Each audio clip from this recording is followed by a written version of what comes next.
back to my channel, Akeem Word. Today I have a special guest, Shasta Heflin. What's up, everybody? She has her own page as well, Shazzy Creations. If you would like, please go follow her. She does logos, backdrops, graphic design. Yeah, so she does graphic design. So I'll put her information down below. Go follow her, do that. So today, though, this is the first episode of my new series I've been promising you guys recently. It's called Let's Talk Church. So the first episode is about testimony. So we're going to get Shasta to tell her testimony. I have a story of my own. I've told you guys a little bit of mine, but I want her to share like just how God has been in her life and how he got her through her situation. So if you could just go ahead and just like tell us from the jump in. Tell us like what, from the beginning, like where it started. Yeah. It started in 2017. Basically, I started bleeding a lot. And I didn't really know what it was because it's always been abnormal. A thing, It's always been a thing, so I really didn't think a lot about it. But I bled, and it became a daily thing. Yeah. So I started bleeding daily, and I still didn't realize what was going on with me until I went to New York to visit my mother in 2018, like the end of the year, like Christmas or something. Yeah. And I was really sick to the point to where I couldn't walk. And I told you before, I was like, she lived right here, and we parked right here, and it took me 45 minutes. Yeah, I remember sometimes, like, just seeing you, like, some days you would just be like, man. Yeah, I couldn't walk basically from here to there without having to stop, like, for a short distance without having to stop because I couldn't catch my breath or my heart was beating really fast. And to be completely transparent, I couldn't go to the doctor because I didn't have insurance. Yeah. So I understand that, I let my insurance lapse, so I was waiting until, my insurance kicked back in January the following January before I, got checked out. So I went to the doctor January the 3rd. I went to the doctor, did blood work. The doctor called me back that afternoon and was like, you need to go to the hospital. Wow. She's like, you need to go to the hospital and get blood. My blood count, your blood count is supposed to be a 12 or a 13, and mine was a 4.4. Wow. So when you was walking around? Exactly. That's what she told me. She was like, I can't believe that you're walking around. You need to go get a blood transfusion. God. Right, God. And it was a Wednesday. You came with me to the hospital. Oh, yeah. Anyway, it was Wednesday, and I went. They put me in trauma. I don't know if you remember that. They put me in trauma, and the doctor was like, your blood count is really low. You're going to have to get blood transfusions. Mind you, I had never stayed. Well, I stayed in the hospital one time my whole life. That's a whole other testimony. Oh, man. Okay. I stayed in the hospital. It was stressed then. But one other time, and then he was like, well, we're going to keep you. And me, I can't go to Bible study. So I can't go to Bible study. He was like, no, you got to get blood transfusion. So I had to stay in the hospital 2 days because they had to give me 4 blood transfusions to build my blood up. And even after that, my blood was only to a 7. It was like a 7. From 4 to 7 with 4 blood transfusions. See, that's crazy. Exactly. Yeah. So I went through that. That was in January. I went through that year, still bleeding, still losing blood, still getting weak all over again. And I think it was September of that year, my doctor decided to do a DNC where, like they scrape everything and they cleanse you out. And it's like, maybe that'll help you. And that didn't work. Actually, let me rewind. February that year, he gave me an IUD, which is supposed to stop the bleeding. Well, it never stopped. Man. It never stopped, and then they did a DNC, and it still didn't stop. Yeah. And so I ended up going back to the hospital that December, like 2019. I went through 2017, 2018, 2019. The day after Christmas, I went back to the hospital. And had to get another blood transfusion. Actually, they did 2 blood transfusions then because I was losing so much blood. So come to find out, they did a sonogram, an ultrasound, and found out I had a fibroid, an enlarged fibroid. So that's what was causing me to bleed so much. And because of my weight, my doctor was trying to put it off. He wanted to do like the robotic hysterectomy. Yeah. But we had an issue with the insurance that I had that they wouldn't take it or whatever. So we kept delaying that, to try to get that done. But I went to the hospital then, and then I came back home, and I was in so much pain, BJ, that I called my doctor. I was like, look, I'm in so much pain, I can't take this. And he was like, okay, I was trying to avoid it, but you're going to have to get the regular hysterectomy, against what, his wishes or whatever, because it's a risk because of my weight and stuff. And had to go back to the hospital that following Thursday. They gave me another blood transfusion. Golly, so you got like 7, 8 now? Blood transfusion. Yeah, that's crazy. So they had to give me more blood before they could do the hysterectomy. And on January 3rd this year, I went and had a hysterectomy. On that Friday. On that Saturday, they was like, everything is looking good.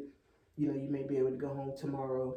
Well, they fed me some pork chop for like to get me to eat or whatever. Yeah. Well, I couldn't keep it on my stomach. Oh man. So the doctor was like, well, no, you got to stay in here till Monday. You can't go home. I went home Monday, came to Bible study Wednesday, and I ate a cheesesteak hoagie, thinking that I'm okay. Yeah. And that Thursday morning, I woke up about 7 o'clock, and I could not stop vomiting. I could not stop throwing up. And I just threw up and threw up and threw up until it was bile. It was yellow. Man. Yeah, it was yellow. Ooh. And I heard something pop. Mind you, I had just had the hysterectomy. Yeah. I heard something pop, but I was like, God, what is this? And that day was rough for me. So I was nauseous. Golly, man. I was nauseous. I was throwing up. And I was in pain. I was in so much pain that I couldn't sit like I'm sitting right now. I was in so much pain that I would sit and I would try to sit on my side. Yeah. I would move from one couch to the other, and I could not find any relief. And finally, I called my doctor because let me tell you about the favor God gave me with him. Interrupt me whenever you get ready. Go ahead. He gave me favor with my doctor, which is my gynecologist. That he gave me his personal cell phone number. See, and because they don't normally do stuff. They don't do stuff like that. So that's God, and he was like, if you ever need anything, text me or call me and let me know. So I called him. He called me, and nausea medicine that didn't help. Nothing helped me. And he was like, well, go back to the hospital and I'll let them know that you're coming. So I had to go back to the hospital that night. They literally took me straight to the back because he had already told them. See, favor right there. Like favor, I was going to stop and say the favor of God through the whole process. Even from me having a 4.4 blood level up until that moment, like God kept me here. Ain't nobody but God would do that. Right. Because some people might not have made it. I'm talking about, I'm taking trips. I'm driving back and forth from Virginia to New York. Yeah. With a 4 blood count. And you walking around, Even though it was hard, but Yeah, you still was pushing yourself. Though. Right. So I texted him. He made the way for me to go, get seen or whatever. And BJ, that night probably was one of the worst nights of my life because I'm laying in the emergency room and I'm in so much pain. I'm crying out, I need help. I need something for pain. I need something for pain. And they were giving me Tylenol through my IV. And I'm like, this ain't working. Yeah, no. And she was like, well, I have to wait for the doctor to approve anything stronger. So finally they approved me for morphine. Well, they gave me the morphine and the morphine didn't help. It didn't help. I'm telling you that I was literally crying out for Jesus. Like I was like, God have mercy. I screamed so loud that my nurse heard me at the nurse's station. And came and she was like, well, that's not going to help you. You got to calm down. You're not in pain. Yeah, you're not feeling what I'm feeling. You're not feeling what I'm feeling. Mind you, remember when I told you that I heard something pop earlier when I was throwing up? Yeah. Now my stomach is leaking. Oh, man. It's leaking real light red blood. So I'm like, remember I told you I couldn't get comfortable. Yeah. So I'm laying down and can't get comfortable. So I'm trying to stand up. And when I stand up, my stomach is leaking. Oh, man. In the hospital. So it was it was a rough night. It was like a rough night. Yeah, this sounds like it was rough. Rough. So they kept me in the hospital that Thursday, Friday. I kept throwing up to the point they put an NG tube in my nose. And what the NG tube is, it goes down from your nose to your stomach.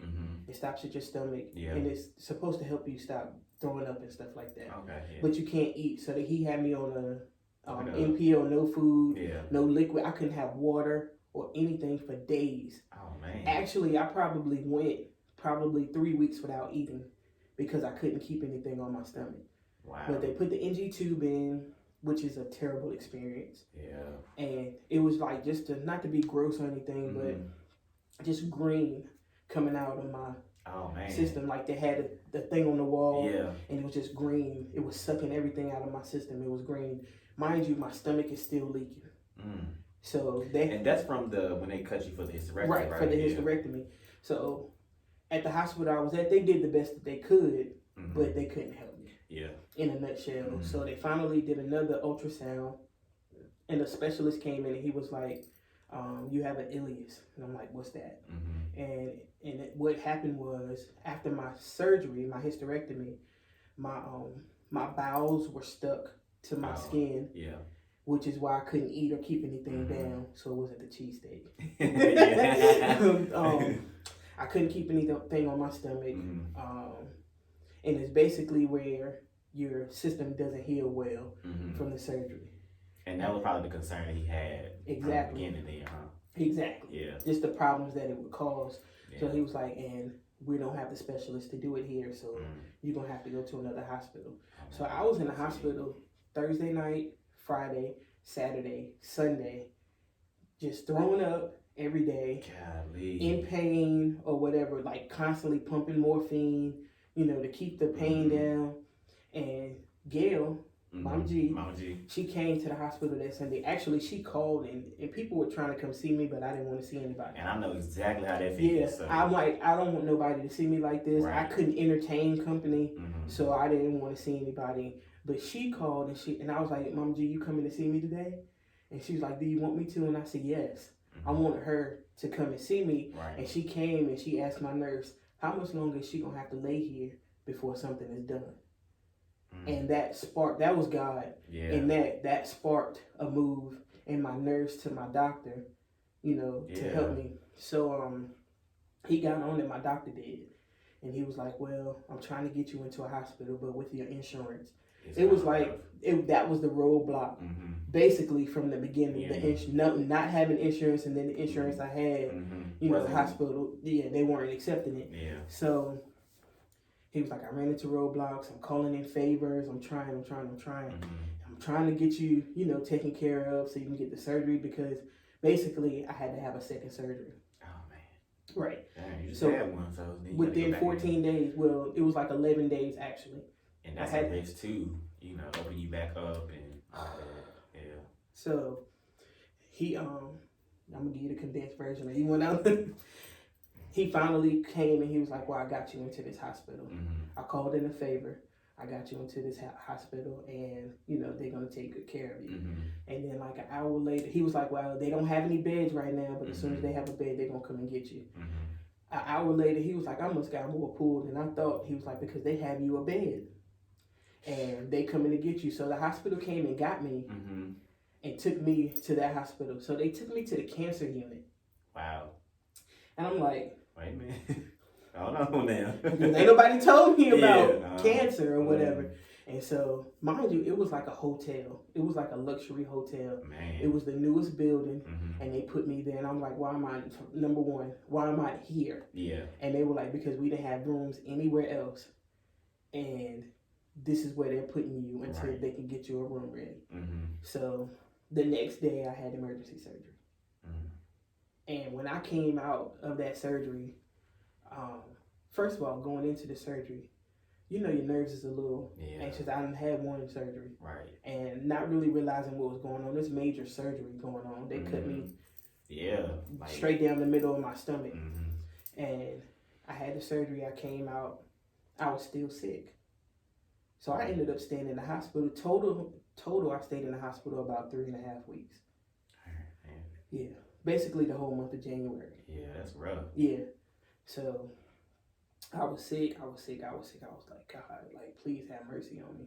And even in that, it's a faith test. Yeah. BJ, because when you laying there sick, you can't eat. Like, you go from being okay to not being okay in a matter of time and moments. It's a faith test. And so now I have to walk out what I've been reading. Yeah. Walk out what I've been studying, walk out what I've been confessing. You know what I'm saying? Right. And I read every day. I try to make it my business. I just listen to the Bible in some form every day. And in those moments, I was like, I don't feel like it.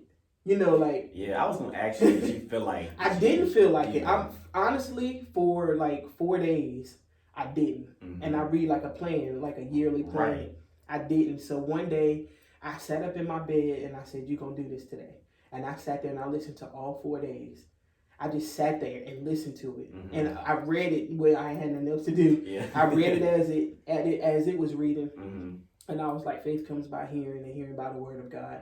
And then I just started confessing Jesus was wounded for my transgressions, bruised for my iniquities. That's my scripture right The chastisement of my peace was upon him. With his stripes I am healed. Every day with his stripes I am healed. Every day with his stripes I am healed. Throwing up with his stripes I am healed. You know what I'm saying? Can't eat with his stripes I am healed. Mind you, BJ, and in this, I had to get another NG tube. They had took it out because, you're getting better. And then I got sick again, and they had to put it back in. The same day, I was like, no way. You know, like, if you ain't never had that done. I was this close, but thank God I did. Listen, they talking about them COVID tests. How they do, I never want to experience that in my life. Never again. Going all over there. Yeah, all the way down. So I had to get that again. And I was like, am I ever going to get out of here? Yeah. Mine, I had 2 little suction things in my stomach to suck out whatever was going on. Blood, anything, just fluid. It was a rough time. That sounded like it was rough, man. Like, you just sound like you was going through something that I don't even know how I would have been able to deal with anything like that. No, I couldn't do that, but like just thinking about my own situation and like my situation was rough, but I don't know if I could have did that. That's rough. It was like, rough. I was gonna ask you, like, did you some days, and you kind of answered it, but did you some days, like, you just like ask God, like, why would you let this happen to me? Believe it or not, I didn't. Oh, that's good. I didn't ask why. I was just like, God help me. It was more of a plea for help. Yeah. You know what I'm saying? Like, I don't know. I never asked why.